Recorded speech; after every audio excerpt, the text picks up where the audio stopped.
Thank you very much, Mr. Chairman. Let me welcome our witnesses. I look forward to your testimony today. In light of the startup problems that have been reported with the Healthcare.gov website, problems that need to get fixed as quickly as possible, some Americans may be concerned about the security of their personal information on the website.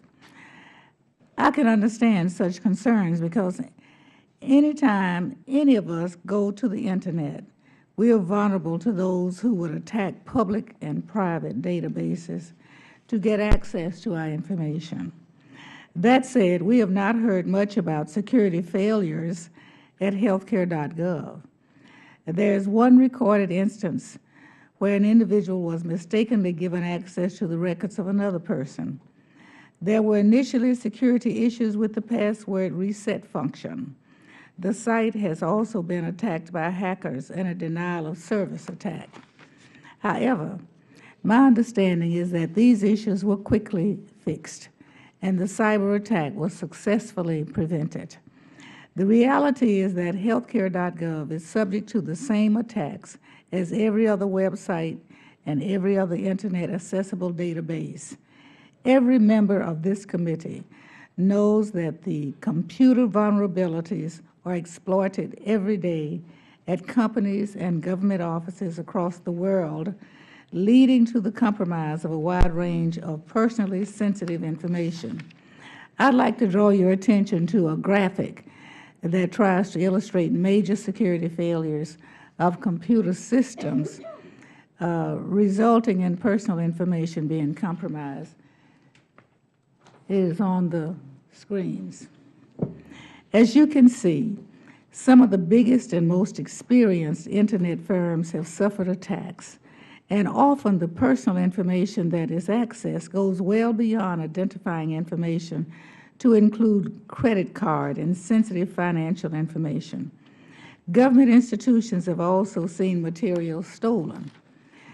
Last year, Sematech Annual 2012 Cybercrime Report found that 556 million individuals in 24 countries, including the United States, were victims of one sort of consumer cybercrime or another. This equates to 1.5 million victims every day. One might conclude that the only way to avoid being vulnerable to such attacks is to not be connected to the Internet at all. However, in the 21st century, that is not a reasonable option for most government agencies, businesses, or individuals. So I think we have to be realistic about the ability of any Internet-connected database to be completely invulnerable to being compromised. I also think we have to be honest about what information actually will be available to a cyber attacker through Healthcare.gov. In my work as a psychiatric nurse, I saw how patients' medical records were routinely accessed by large numbers of people every day. Several years ago, my own electronic medical records were breached, and I received a letter from the UT Southwestern Medical School Hospital in Dallas telling me that.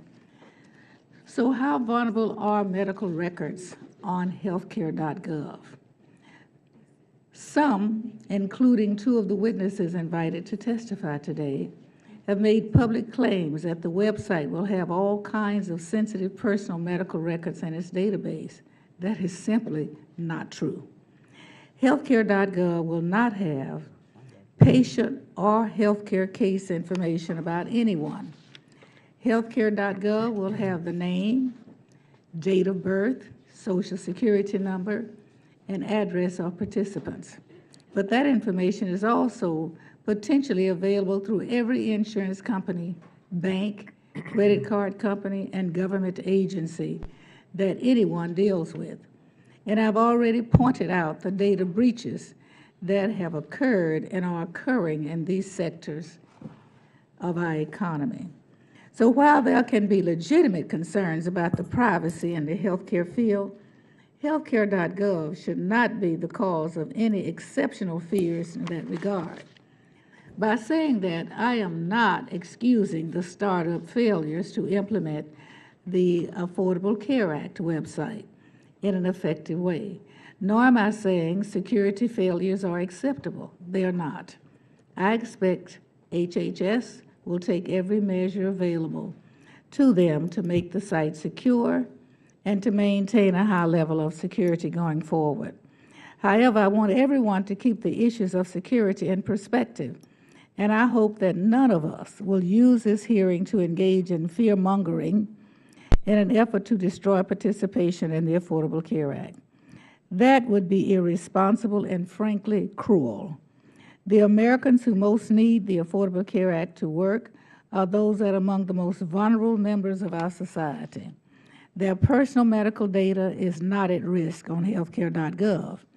In fact, it can be argued that this committee's efforts to forge sensitive information out of EPA and Harvard and the American Cancer Society are a bigger threat to patients' privacy than Healthcare.gov. In closing, I hope that today's hearing will not become a soapbox for growing fear and confusion. Let's stay focused on the facts. With that, I again want to thank our witnesses and yield back